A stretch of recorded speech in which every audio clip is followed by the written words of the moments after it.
Okay, sorry for the delay. I was actually still working on the audio settings. I think I've gotten things good. I apologize if my voice is just sounding weird every time I stream, but I'm trying to make sure there's not going to be any issues going forward with the audio, because that's the biggest issue we're having with this mic and this new setup that I have. So besides that, I'm on a 4-day weekend now. I can actually start working.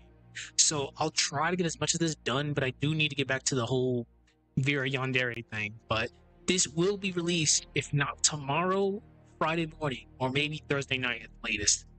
All right, enough dilly-dallying. Let's do this. So at break time, I started on Tormented Souls. Yeah, I did. Okay, I think we're good. Let's see.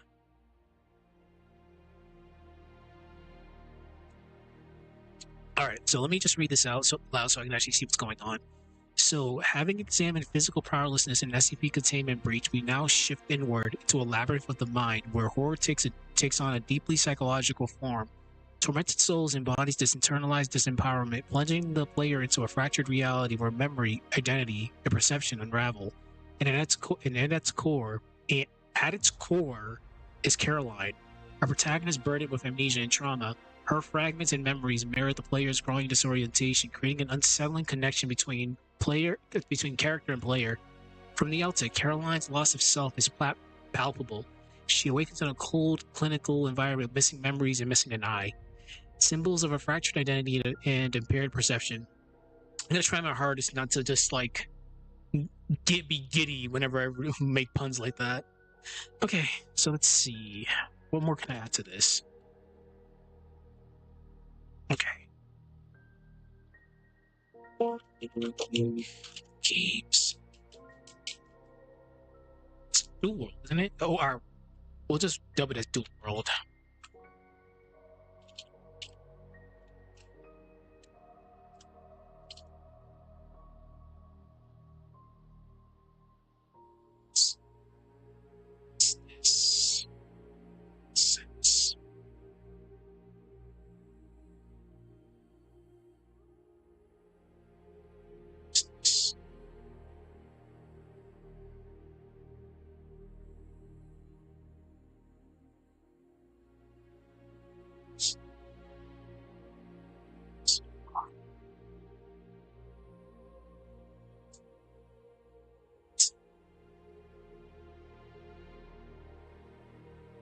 I cannot spell right now.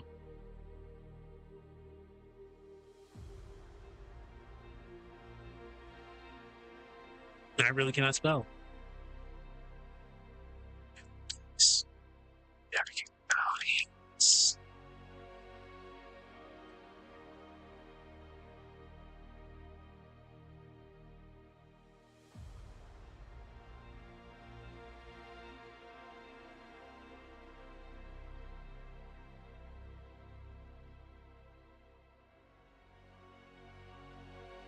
So this protein shake doesn't like fall everywhere. That'd be very bad.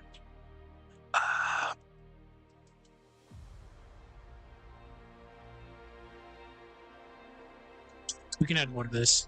Twisting. Put this down a little bit. Twisting.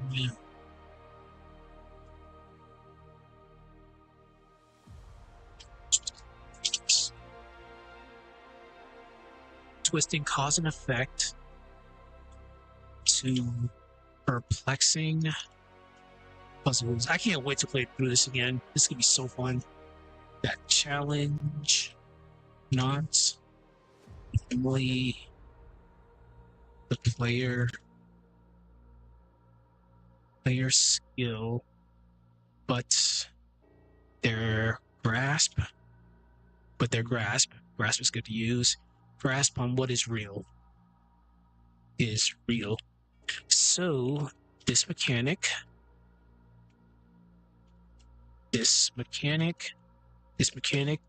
mirrors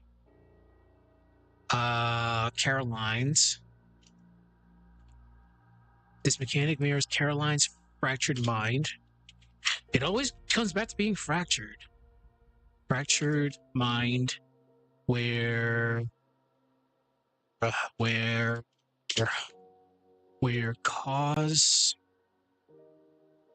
cause and consequence.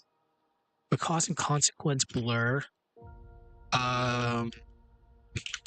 And understanding becomes the elusive prize, and understanding becomes the elusive prize. Okay.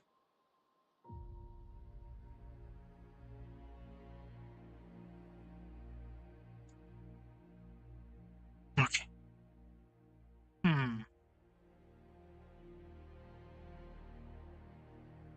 Tormented Souls is a funny game just because. Huh. Interesting. Thought they were going to announce something over the radio. Sorry.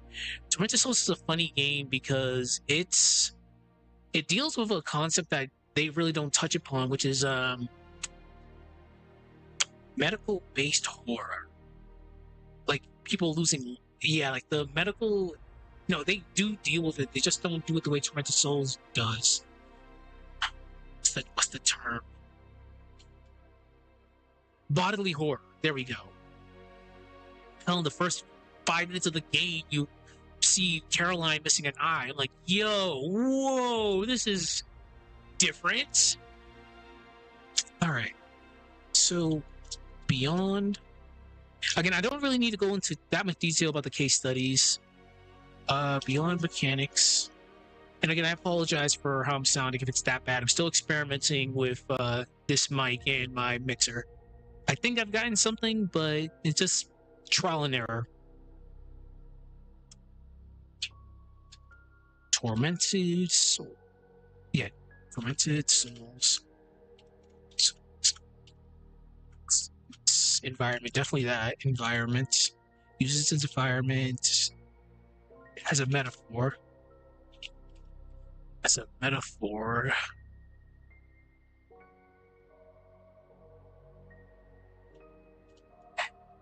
It's a metaphor.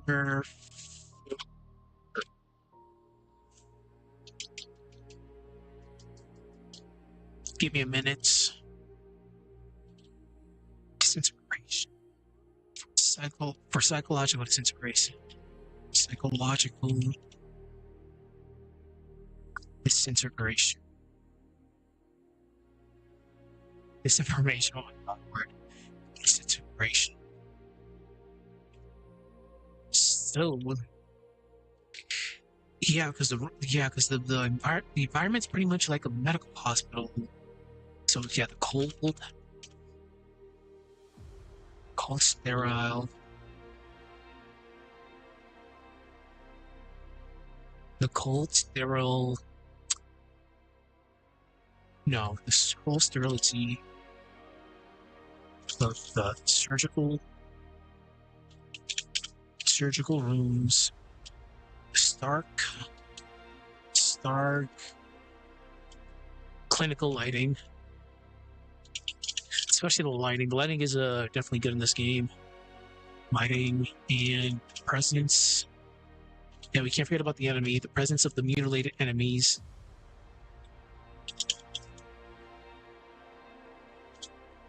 Mutilated enemies.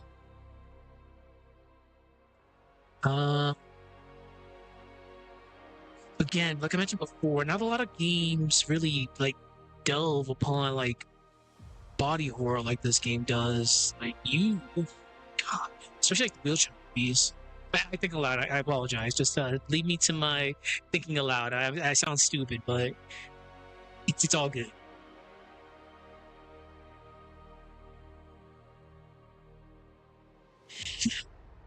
The cold sterility of the surgical rooms, the stark clinical lighting, the presence of mutilated enemies.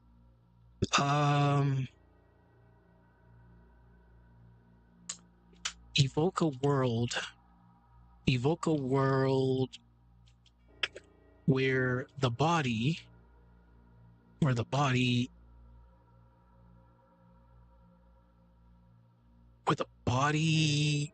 is a battlefield. Where the body is a battlefield, the self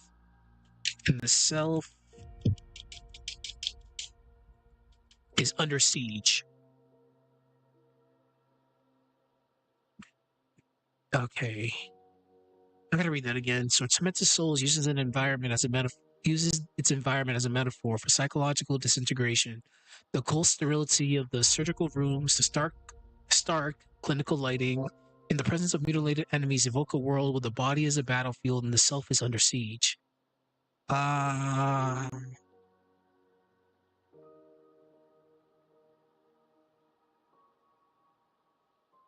hmm.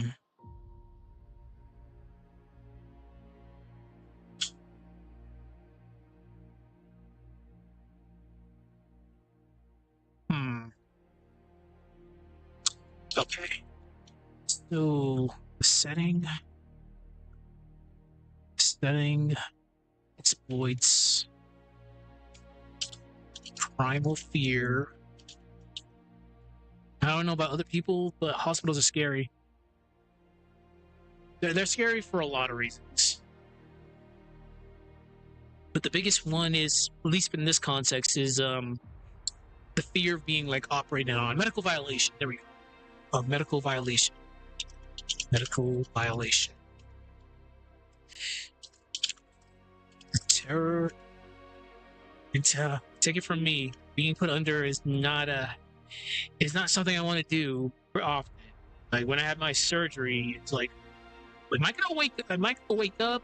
Thank God I woke up, or else I wouldn't be here right now. But yeah, like getting put under and having someone operate under you while you're under is that's a move. That's definitely an experience.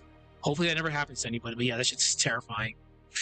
So the terror of being operated on. If I ever have to take like general anesthesia, it's like I don't want to do it. I just don't put me under. But if I have to, I have to. The terror of being operated on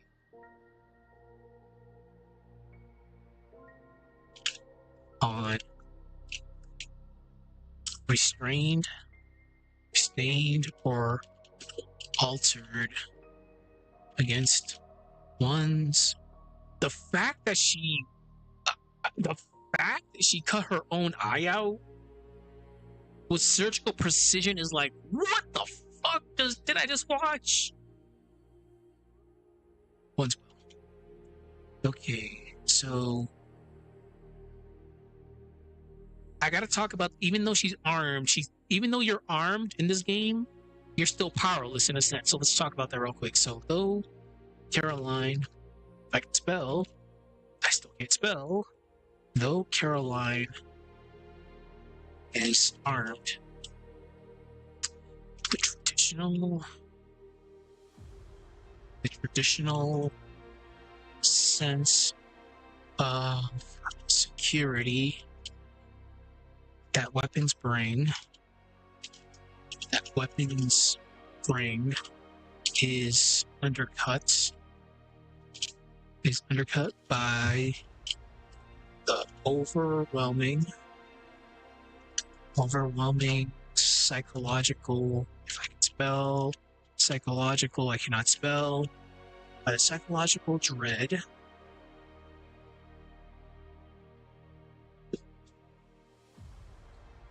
that permeates, I cannot spell right now, that permeates the experience.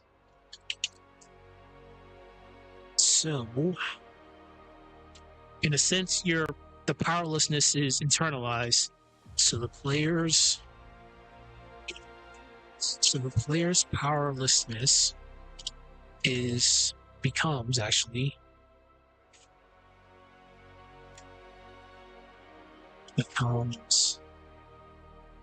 internalized.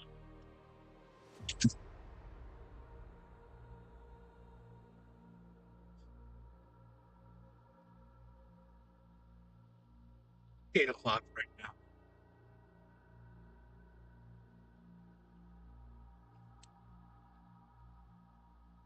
Becomes internalized. No amount firepower can out to the trauma. The memory I'm never gonna feel the trauma writing this in the Vera one. Holy shit. I'm probably gonna be at 20 hours of straight up writing writing that whole script. Oh my god. The memory loss, or the creeping realization that the body is no longer safe haven.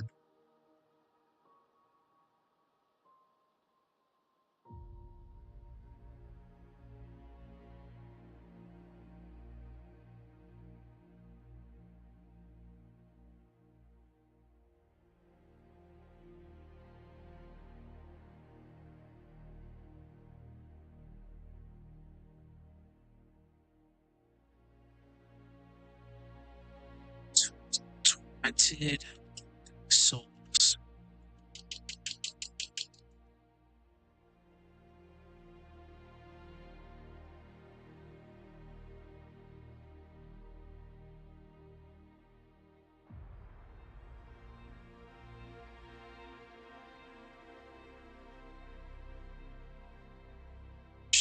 Through tormented, progression through tormented souls leads to more questions.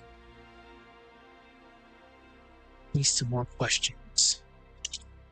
Deeper unease and the unsettling thoughts.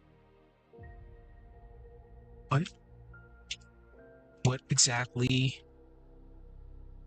has been done to Caroline?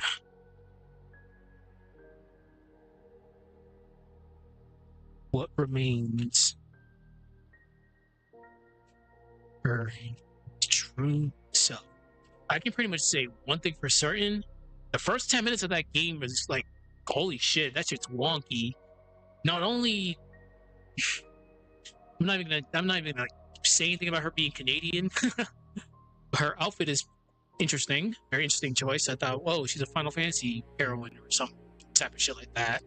But just the fact that she gets knocked out, she wakes up in a bathtub naked. You see the assets. She has the tube down her throat, and she has the bandage on her eye, signifying that something happened to her eye. I'm like, holy shit, what the fuck happened? I'm just started the game. Okay, all right, let's get into. All right, let me read this and see how this sounds. I'll get into Alisa next. Having examined psychological powerlessness and physical powerlessness in SCP Containment Breach, we now shift inward into a labyrinth of the mind where horror takes a deeply psychological form. Tormented Souls embodies this internalized disempowerment, plunging the player into a fractured reality where memory, identity, and perception unravel. At its core is Caroline, a protagonist burdened with amnesia and trauma. Her fragmented memories mirror the player's growing disorientation, creating an unsettling connection between character and player. From the outset, Caroline's loss of self is palpable. She awakens in a cold clinical environment with missing memories and a missing eye. Symbols of a fractured identity and impaired perception. The game's dual-world mirror mechanic deepens this sense of psychological powerlessness. Players are forced to navigate between realities that don't align clearly, twisting cause and effect into perplexing puzzles that challenge not only the player's skill but their grasp on what is real. This mechanic mirrors Caroline's fractured mind, where cause and consequence blur, and understanding becomes the elusive prize. Beyond mechanics, Tormented Souls uses its environment as a metaphor for psychological disintegration. The cold sterility of the surgical rooms, the stark clinical lighting, and the presence of mutilated enemies evoke a world where the body is a battlefield and the self is under siege. The setting exploits primal fear. The setting exploits the primal fear of medical violation, the terror of being operated on, restrained, or altered against one's will. Though Caroline is armed, the traditional sense of security that weapons bring is undercut by the overwhelming psychological dread that permeates the experience. The player's powerlessness becomes internalized. No amount of firepower can outdo the trauma, the memory loss, and the creeping realization that the body is no longer a safe haven. Progression through Tormented Souls leads to more questions. And forgot the S. So progression through Tormented Souls leads to more questions, deeper unease, and the unsettling thought: what exactly has been done to Caroline? What remains of her true self? Okay, I like it. All right. Right, we can finally get to case study 3, the final one. We're almost done. I'm at 9 pages, but we're almost done. I'm gonna not like dubbing this. That's for sure. All right, give me 1 sec. And I have not drunk tonight. I'm currently bulking right now, so yeah. Consuming things is being a pain in the ass, so I'm not drinking alcohol. Okay. It's currently 8:20. So I can probably actually finish this. Maybe. We'll just keep on working. All right, so Alisa, great game, by the way. Definitely play it if you're old school. If you're an old school fan of tank controls and fixed cameras. Case 3. Alisa. Also, support indie devs. These are all indie games. So Alisa is going to be Existential.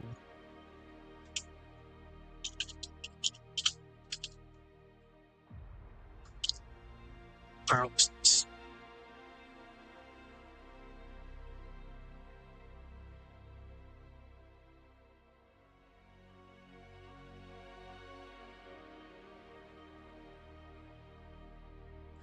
And I still gotta do an analysis on Friday the 13th as well for this.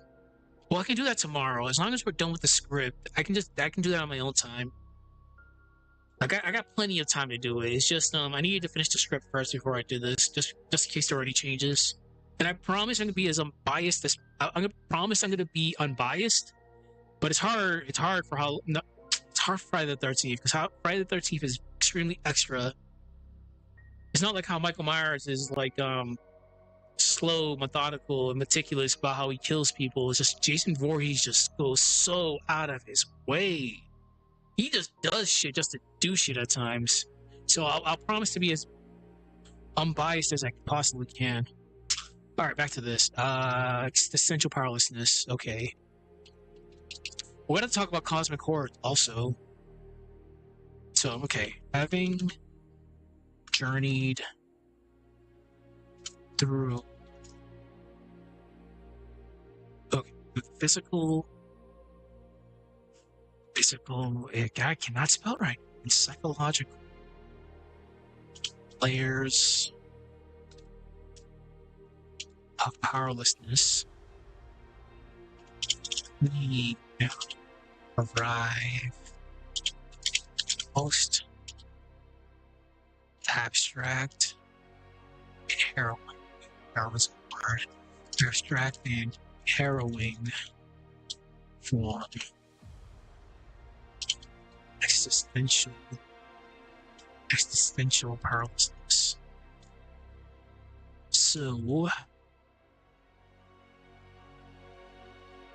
Alisa plunges players to world where control, identity, and reality slip.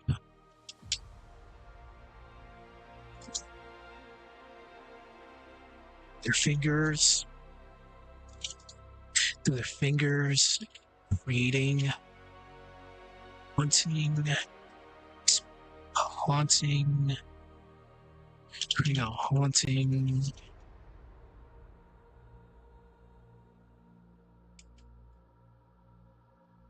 We'll talk about cosmic dread, atmosphere of cosmic dread. Oh my god. Atmosphere of cosmic dread and futility. Utility. So obviously, it's an indie game. It's niche as fuck. So I'll describe it first before I get into detail. So at first glance, Alisa evokes PS1. No, the classic PS1 era survival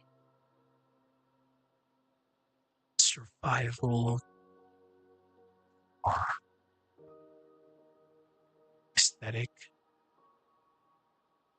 So tank controls, I'll forever miss you, and fixed camera angles. Fixed camera angles. No, with this, we have to. That's the main thing when it comes to like Resident Evil like games from back in the day. Yes, tank controls and fixed camera angles, but there's still more to that. Like the controls being like the controls being stiff movement. Like there's more than just fixed camera angles and the tank controls. So and stiff movement all contribute to a feeling of alienation,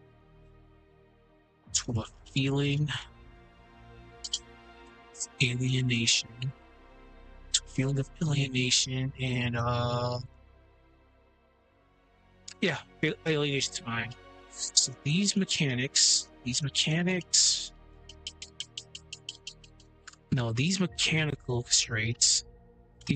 constraints, aside its flaws, I loved the game, completely loved it, but they're not flaws.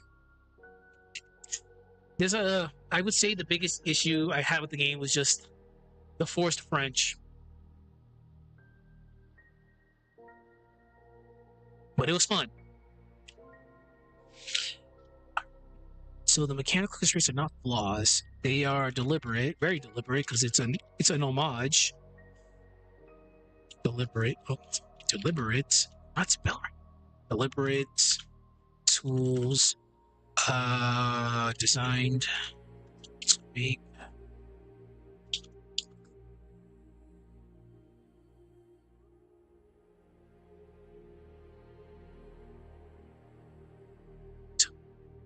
they are deliberate tools designed to make the player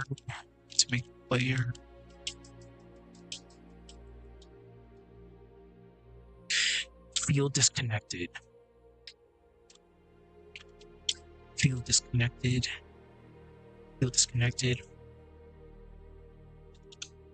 From Alisa.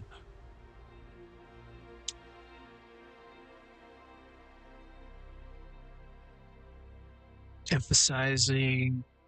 No, we don't need to put that. I was gonna put emphasizing vulnerability, but if you played like these type of games in the past, you already know from the get go, like you're in for a rough ride when it comes to just gameplay and assets. You're cooked right from the get go, which is awesome.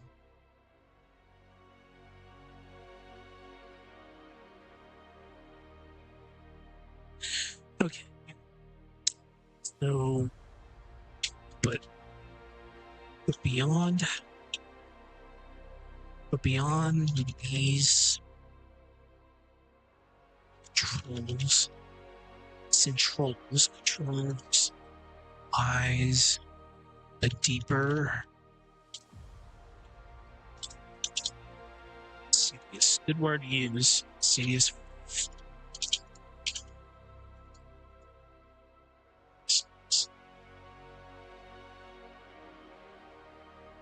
The enemies are great. The enemies are definitely great.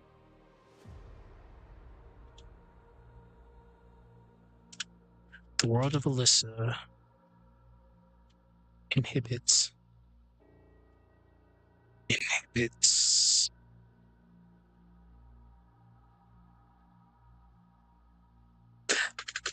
no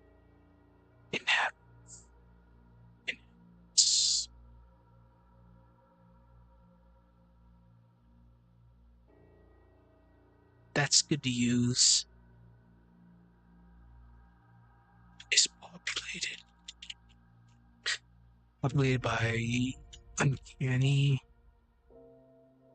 Their sound effects. Oh my god! The first time I played it, when I heard the first enemy do the first adult enemies, they do the ooh noise. I'm like, oh my god, it's Dee Dee. Oh, holy Dexter's sister, your sister Dee Dee. I'm like, oh my god, they're doing the ooh. What does this button do noise? It's still really really great. Like I loved playing that game. I can't wait to play it again for this. The world of Alisa inhabits. The world of Alisa inhabits. I gotta word that better. I don't even need to put inhabits.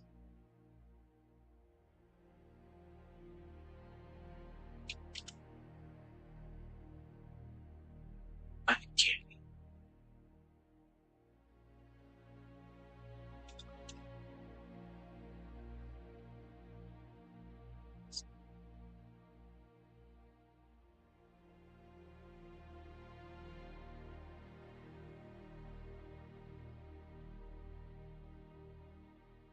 It's bases that defy logic, especially logic. Oh my god, logic, purpose, and no, or coherence.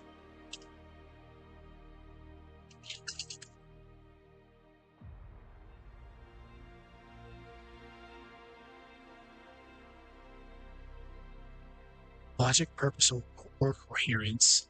So these environments.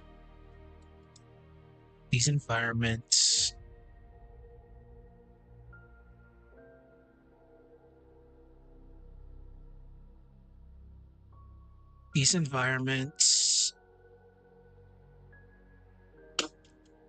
feel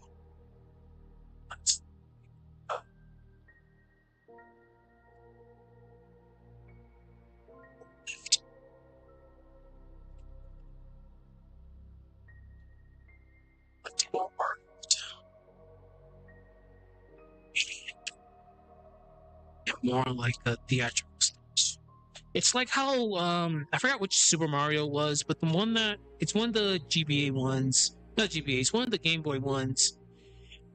It had the play motif, so it's like in a sense you feel like you're in a play. So in this game, it makes you feel like you're in a theatrical setting. Yeah, like you're on stage, just like how that Mario game was. I think Super Mario World 3. I can't remember. I'm not a Nintendo guy besides Metroid.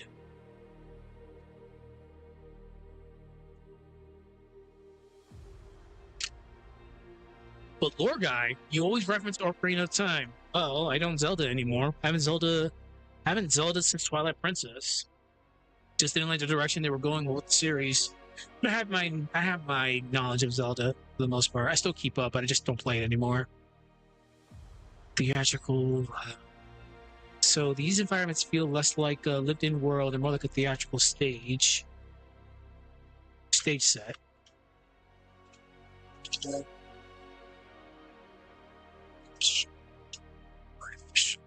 Constructed. Did I not spell that right?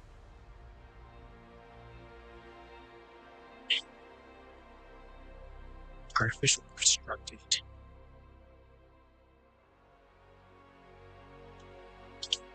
It's surprisingly real.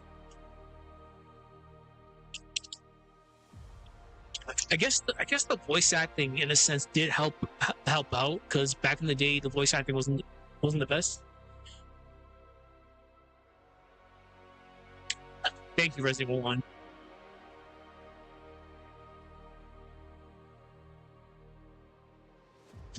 It's me, Chris. Is that you, Rebecca? Thank you, Chris. Hey, thank you. Yeah, surprisingly real. So, players can react. Players can react I have to stop this soon because I have to get to the beard one. So players can react. No, players can act, actually. Players can act, but never with enough never with enough freedom and understanding. Never with enough freedom and understanding. That's caps locks. Well, understanding. So every action is limited. Every action is limited. Every choice feels constrained.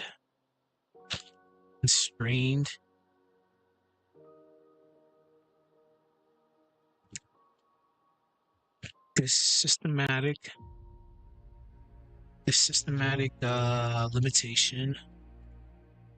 This systematic limitation forces the player into a state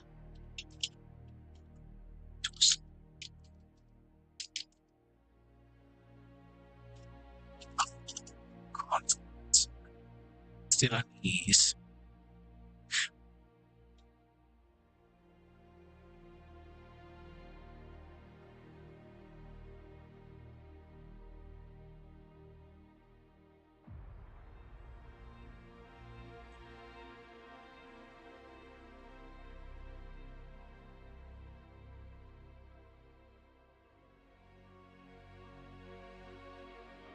Okay.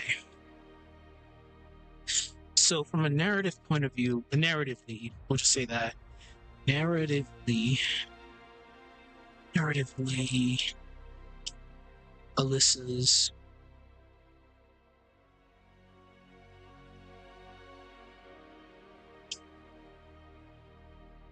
there's numerous endings in this game. You can actually become a puppet in one of the endings, or you can just escape the dollhouse entirely. Then you find out your boy was actually a villain.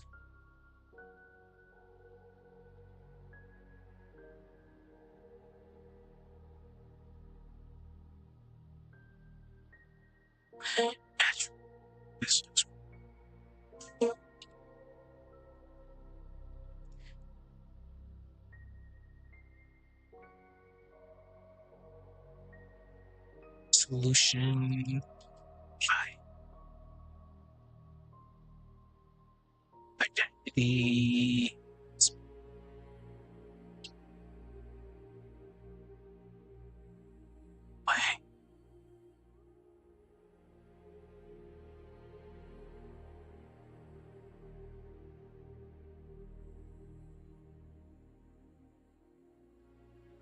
The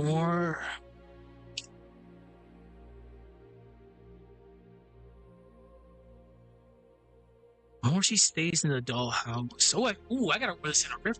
I gotta word this right. Huh.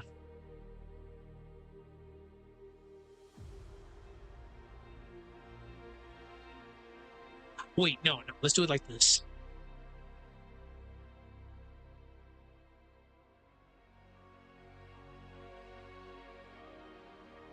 Okay, the more she stays.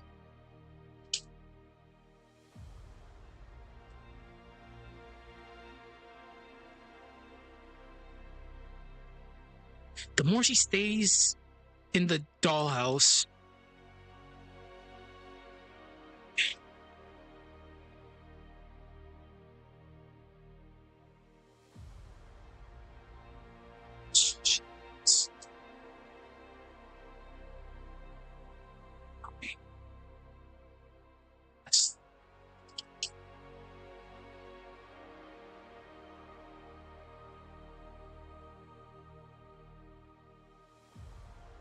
yeah, doll smile. It's very puppet with doll smile.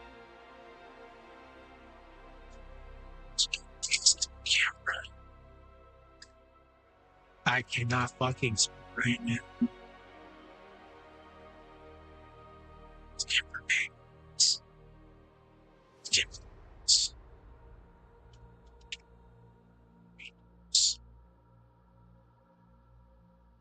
I'm not the biggest fan of her design because I've just never been the fan of like the whole Alice in Wonderland type of design choice, or we'll call it. Well, I'll say she looks like she belongs in Neptunia, but I'm just not a fan of the dress and the striped stockings. That I'm not a fan of that. So when I got the chance, I just changed her back to her police uniform. Like, yeah, I played enough Neptunia. I've seen enough striped stockings for a lifetime. So fixed camera angles, further reduce visual autonomy. Visual autonomy. So making it harder to orient oneself. Excuse me. Oneself.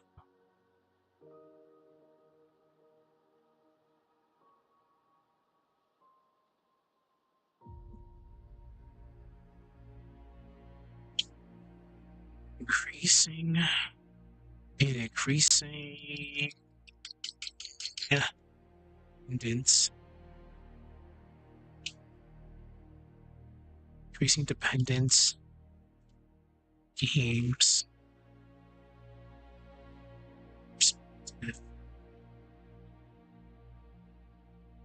I gotta definitely read this later.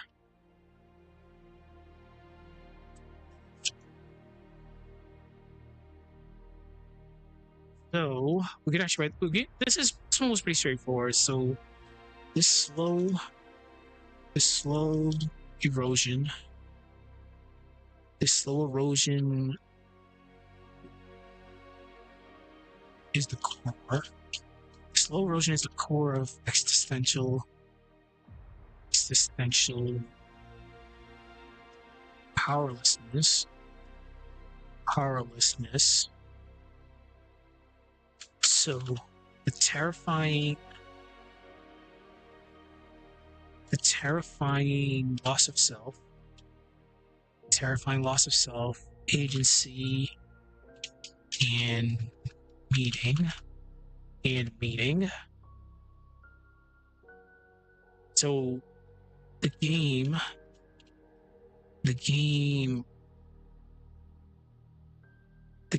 asks the player to not only survive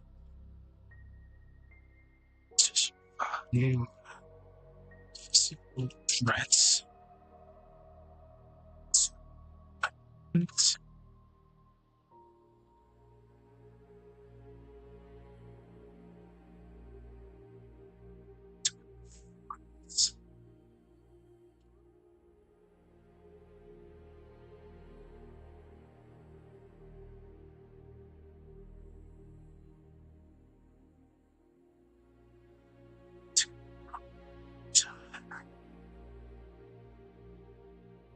the possibility.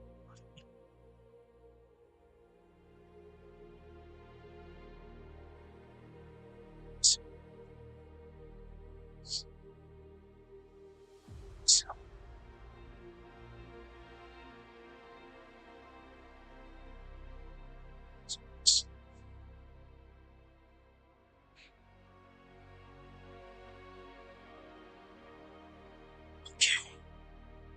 Lessons.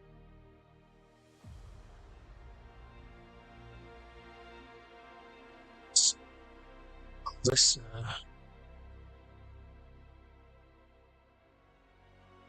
So Alisa's existential horror lies in quiet,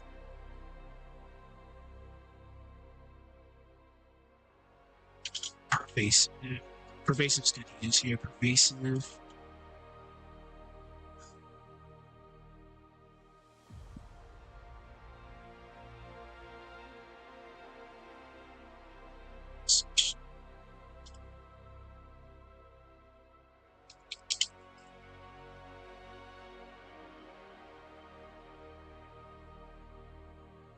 Oh, let me just relax my eyes. Holy shit! Sorry about that. Yeah. Okay. Okay. Back at it we go.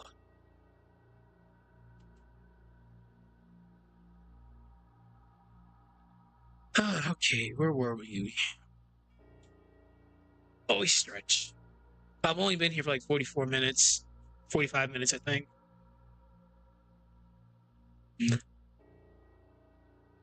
This existential horror lies in the quiet, pervasive realization that you are losing yourself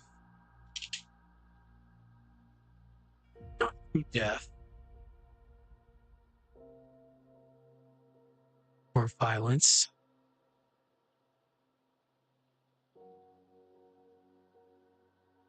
But through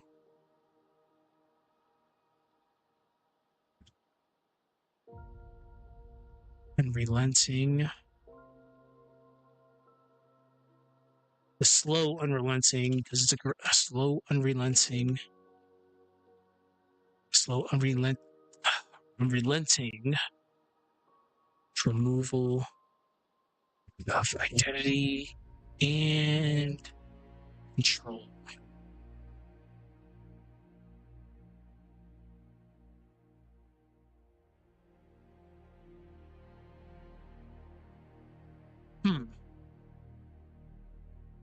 So, in a sense, it's not the monster. Not the monster chasing you. It's not the monster chasing you. It's not the monster chasing you that terrifies most. As I proceed, remember this game's stalker, the very big black doll that's in the gigantic doll in the black dress that's pretty much nemesis, just chasing you from place to place. I'm like, damn, these guys knew exactly what I wanted in a horror game. It's oh god, it's not the monster chasing you that terrifies most. It's I can take a. I'll take a little. I'll take something from the Vera one, because I've been mentioning this a lot. It's the vanishing of who you are. It's the vanishing of who you are.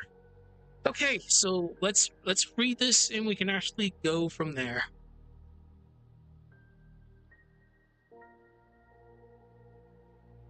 Oh boy.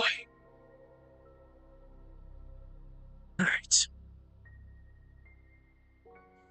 I really don't even think I need to add anymore, but just in case, we'll read this and we'll see if we need to add anything else. So, case study 3, Alisa, existential powerlessness. Having journeyed through the physical and psychological layers of powerlessness, we now arrive at the most abstract and harrowing form, existential powerlessness. Alisa plunges players into a world where control, identity, and reality slip through their fingers, creating a haunting atmosphere of cosmic dread and futility. At first glance, Alisa evokes the classic PS1 era survival aesthetics, tank controls, fixed camera angles, and stiff movement all contribute to the feeling of alienation. These mechanical constraints are not flaws, they are deliberate tools designed to make the player feel disconnected from Alisa. Beyond the controls lies a deeper, more insidious form of powerlessness. The world of Alisa is populated by uncanny doll-like enemies in spaces that defy logic and purpose or coherence. These environments feel less like a lived-in world and more like a theatrical stage set artificial and constructed. Oh, excuse me. The world of Alisa is populated by uncanny doll-like enemies in spaces that defy logic or coherence. I'm gonna change that word to and. Definitely gonna change that one. That's gonna be a weird one to say. So, the world of Alisa is populated by uncanny doll-like enemies in spaces that defy logic, purpose, and coherence. These environments feel less like a lived-in world and more like a theatrical stage set, artificial and constructed. I don't even need to put. I'm not even gonna put that.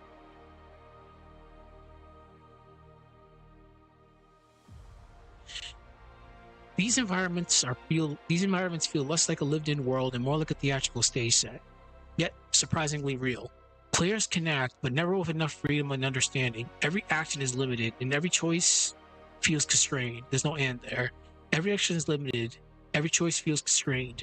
This systematic limitation forces the player into a state of constant unease. Narratively, Alyssa's gradual dissolution of identity is mirrored in gameplay. The more she stays trapped in the dollhouse, it starts to feel. So it starts to feel she is becoming less of a person and more of a doll. Fixed camera angles further reduce visible autonomy, making it harder to orient oneself and increasing dependence on the game's perspective. This slow erosion is the core of existential powerlessness, the terrifying loss of self, agency, and meaning. The game asks the player to not only survive physical threats, but to confront the possibility of losing oneself. Alyssa's existential horror lies in the quiet, pervasive realization that you are losing yourself, not through death or violence, but through the slow, unrelenting removal of identity and control. It's not the mirror chasing you that terrifies most, it's the vanishing of who you are. All right. Holy crap.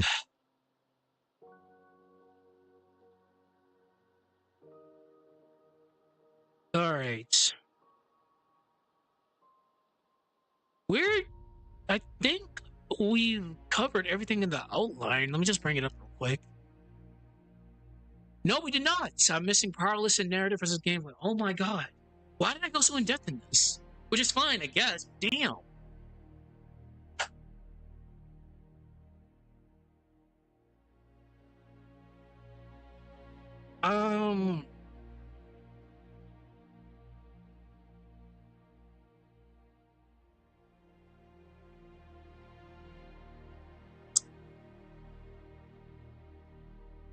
Okay. So we got to talk about powerlessness. What are we talking about again? God damn it! Why did I make this so fucking long? So powerless and narrative versus gameplay. This is gonna be a fucking long ass video. That's fine. So I've done all the case studies.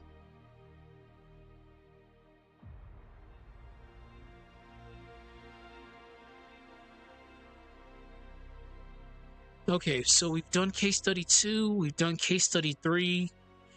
Now we just got to talk about powerless in the narrative versus gameplay. Honestly, I don't even think I need to talk about that. I'm really like on the fence. Like this is really really long. I'm gonna sleep on that. I'm gonna sleep on that because looking at my outline right now, we still got to talk about powerlessness in narrative versus gameplay. We got to talk about. We got to talk about what else? Moments of contrast and release, moments of power within powerlessness, and do the Friday the 13th analysis.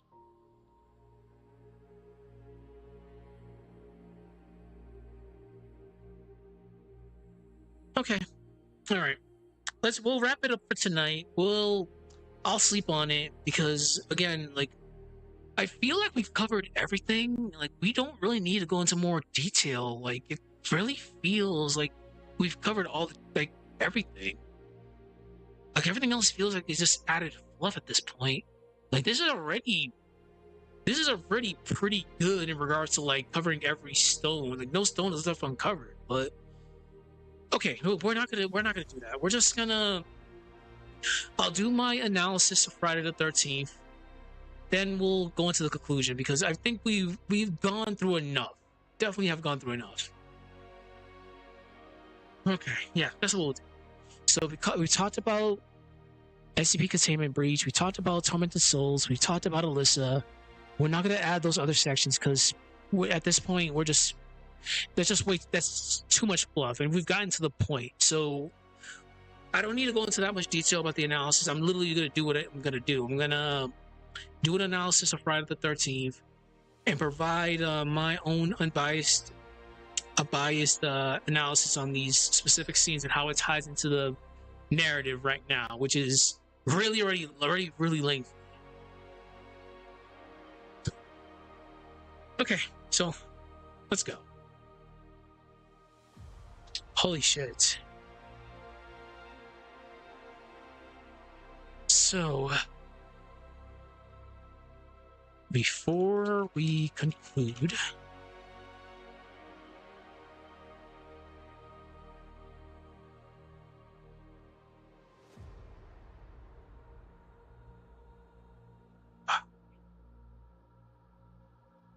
there's a reason why I've chosen this one. Analysis of these scenes, cheek scenes, these scenes from Friday the, what am I doing? Friday the 13th, the final chapter.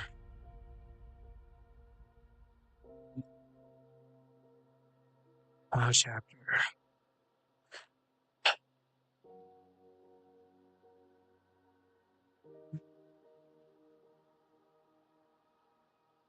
Final chapter.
Okay, so let's read this. Before we conclude, I'll provide an analysis of key scenes from Friday the 13th, the final chapter.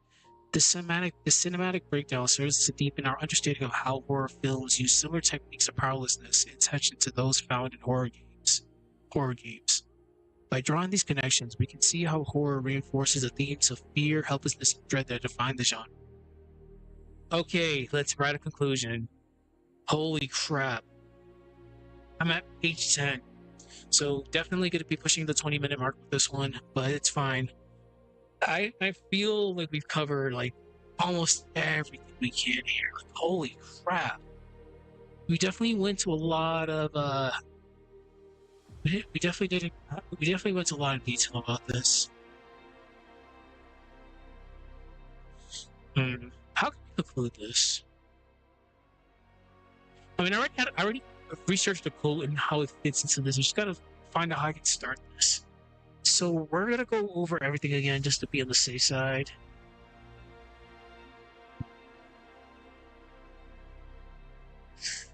Okay, so let me just go over this one more time, just see if we covered everything that we needed to cover. Like, here's the intro. Okay, it's fine. Talking about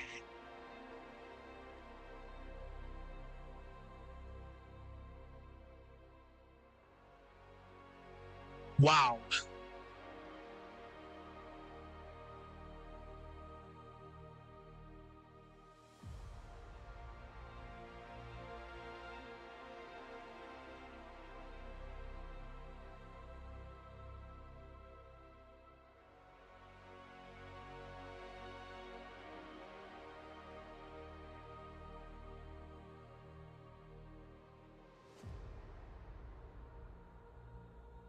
Yeah, we've really went to a lot of detail. Like we've covered like everything that we needed to cover.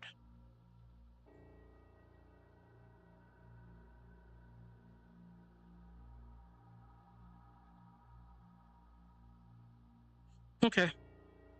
Yeah, we've definitely gone into a lot of detail about this. Okay, we can write a conclusion. All right, so tomorrow this will probably tomorrow night because I got to play through. I have my save files, so I already got the footage. That's fine. But probably tomorrow night this will be released, maybe. So tomorrow when I wake up, I'll work on Vera for a little bit. Then I'll start working on getting this video released, which should probably be by tomorrow night. Okay. All right. Where do we want to start this? Powerlessness. It's 9 o'clock. Powerlessness is the core that anchors. That anchors.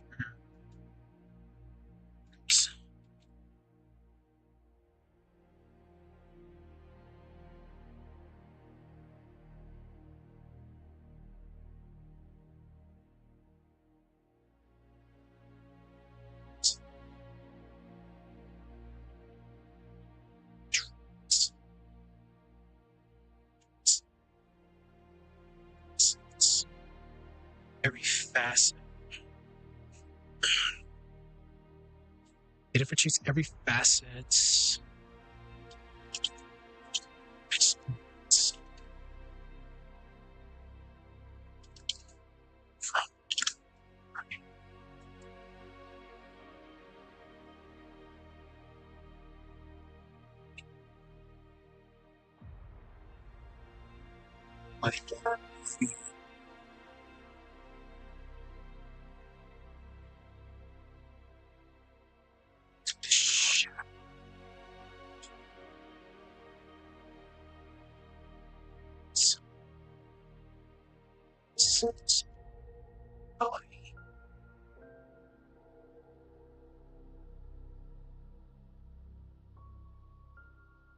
No. We're a little more descriptive here to the crushing void or meaning.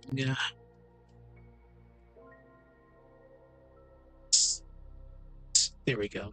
That's pretty descriptive. So in horror,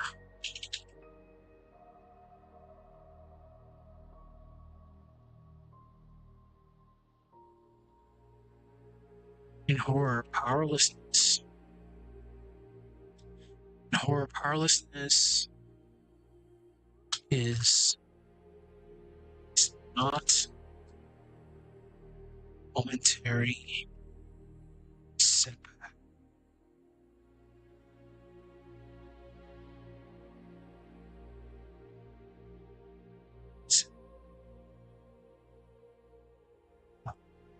Perspective. It's perspective.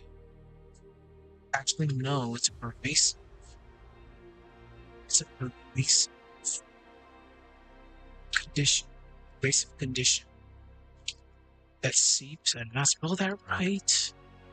Pervasive condition that seeps. It seeps every crevice, mind, and life. Okay.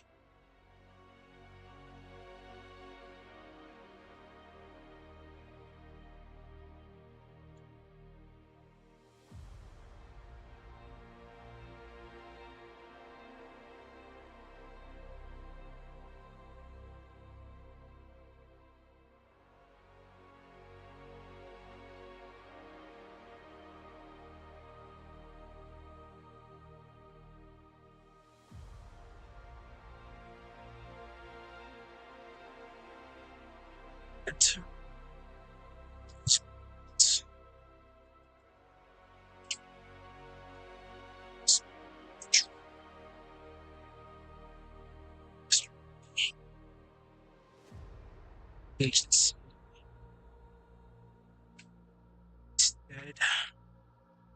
instead,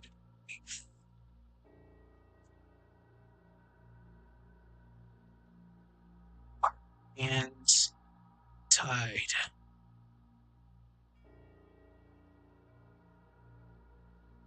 Excuse me, our hands tied. Our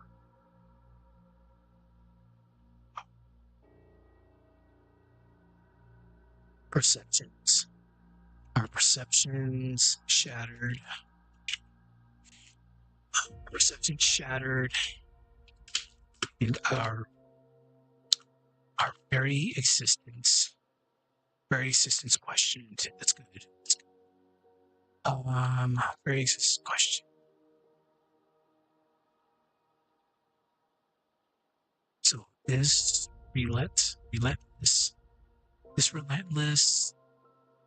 stripping away of our exposes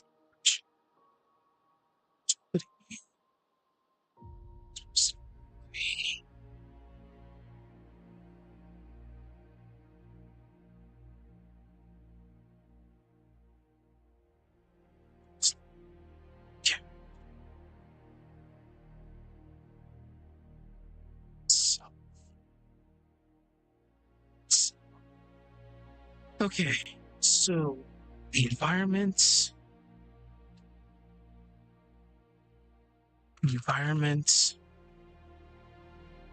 become the environments become hostile.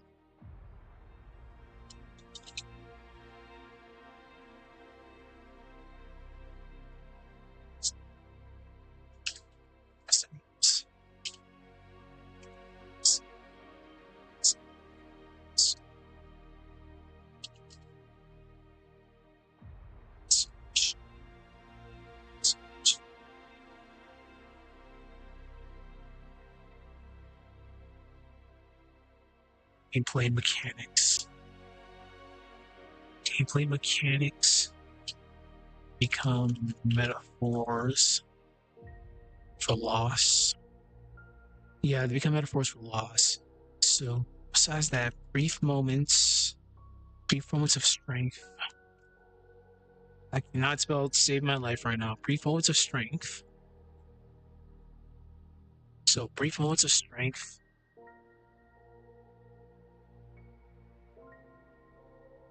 only remind us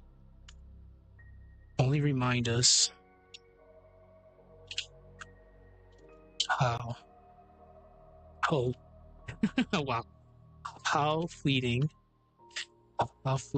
troll truly is. Okay. The dread that lingers is not just the monsters or enemies. Let's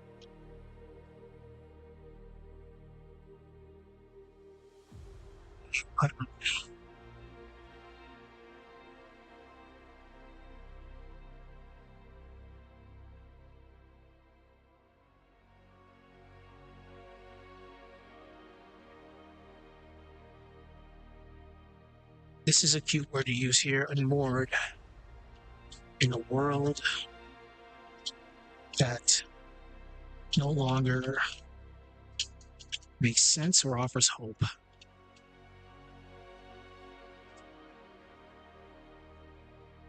Okay. All right. We can go into the quote now. Again, always keep notes.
of your ears.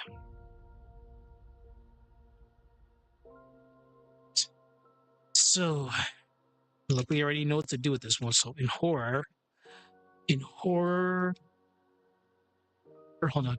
As the philosopher Simone Weil stated, attention is the rarest and purest form of generosity. So, in horror,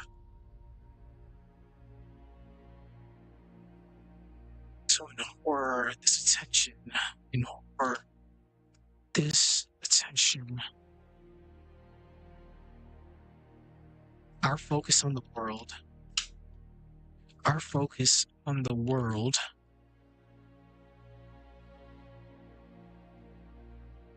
on reality,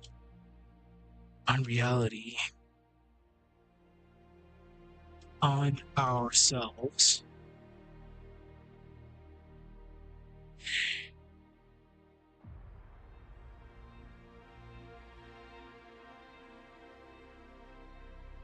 is constantly challenged, fractured.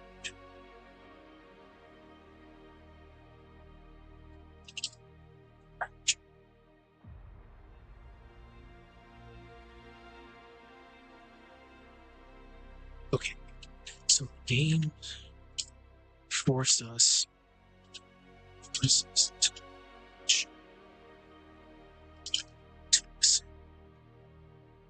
to watch, to listen.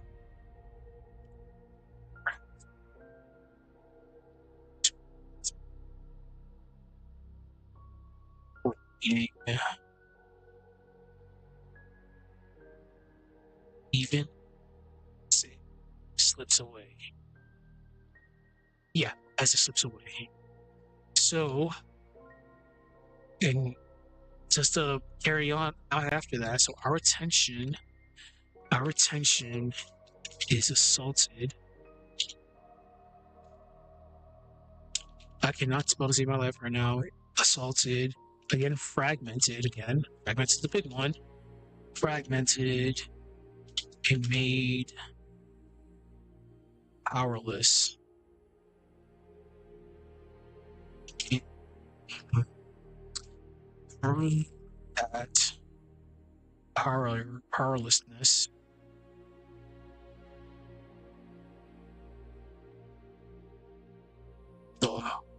Through that powerlessness, the horror takes hold.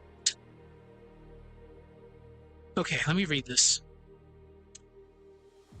Powerlessness is the core that anchors horror's emotional grip. It infiltrates every facet of the experience. Jesus Christ. All right, let me start over again. Powerlessness is the core that anchors horror's emotional grip. It infiltrates every facet of the experience, from the primal fear of body vulnerability, to the shattering of one's sense of reality, to the crushing void where meaning itself erodes.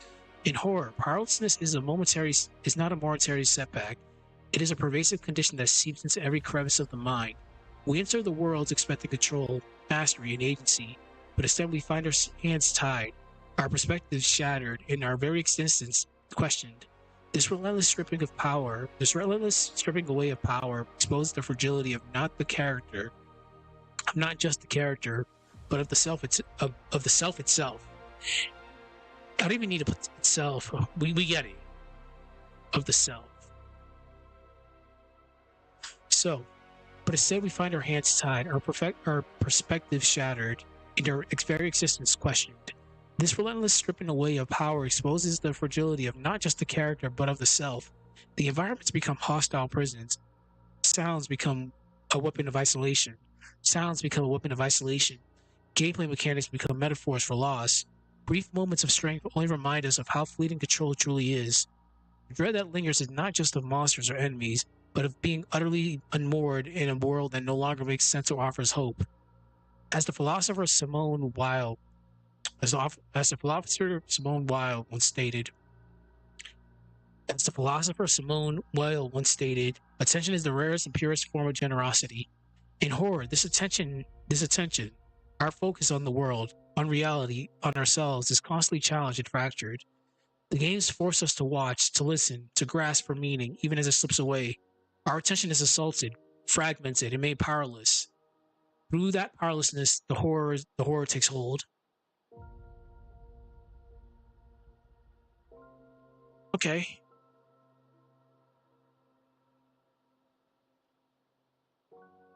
Our attention is assaulted, fragmented, and made powerless.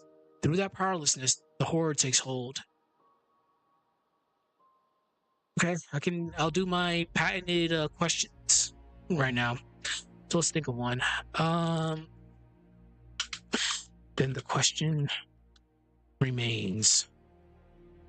Give me a second to think of one.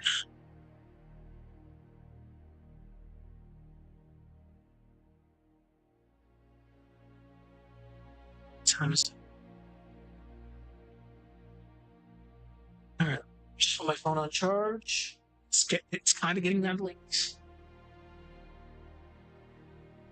But it's 9 o'clock. You know, I have like the next 4 days off, but I'm old. I can't stay up as late as I used to. I get tired very fast.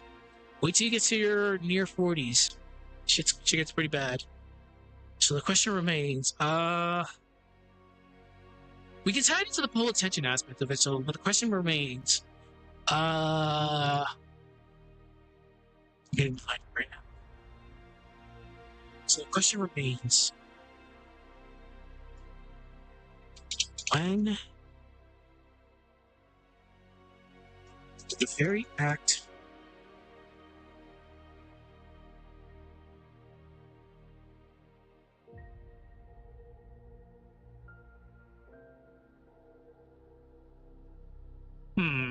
I don't like the way that sounds so far. Yeah, I don't think we're gonna go with that angle. Give me a second to think of another one. Give me 1 second.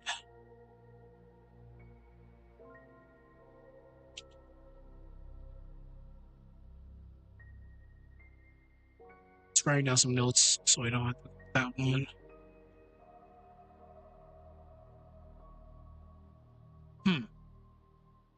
And the question remains, where can I go with this?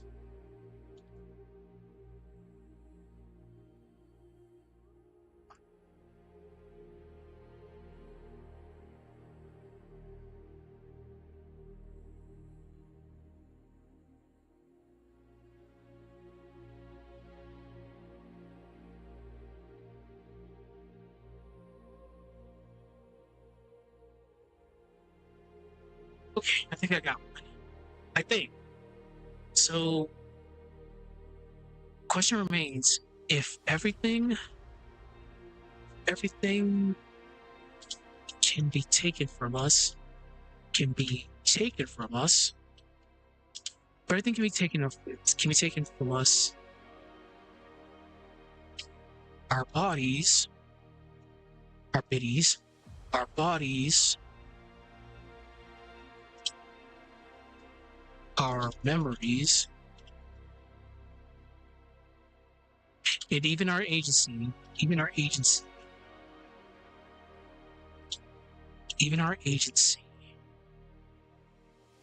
what part of us was truly ours? Then what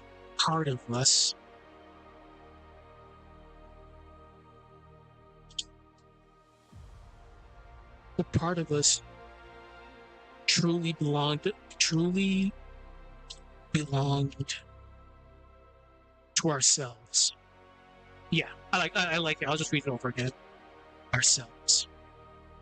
I always like ending these lower videos with questions. So the question remains, if everything can be taken away from us, our bodies, our memories, even our agency, then what part of us truly belong to ourselves? Okay, I think we have a keeper here. So I'm going to do one final peer edit of this because I know I got to make some adjustments and corrections here, but I think this one's finally good to be heading toward the dubbing phase. Unfortunately for me, this is 10 pages long, so this could be a long... This is probably at least be 40 minutes of me dubbing this than cut away 10 minutes of me suffering because of my injury, and we'll get there. So I'm looking at a 25-minute video, like the minimum, but this one was a long one. So what I'm gonna do my final pure edit of this. I'll start recording this tomorrow when I wake up. I'll start with the Vera Yandere one because again, that's section 8 out of 24. So I definitely have to continue with that. Today was just me finishing up this video, which was great. Well, this script, which is great. We finished it up. So I'm pushing for maybe a late Thursday night to late tomorrow night, or possibly Friday morning release for this because I still got to play through the games and get some footage. But besides that, we did it. It took at least 2 weeks and a lot of time, probably at least 10 hours worth of me writing, but we finally got this done. Pace 10 out of 10. But we got this. Good stuff. Anyways, I'll see people tomorrow as soon as I get up. Probably at an unholy hour, I'll start on the Vera video. All right, till next time, we out.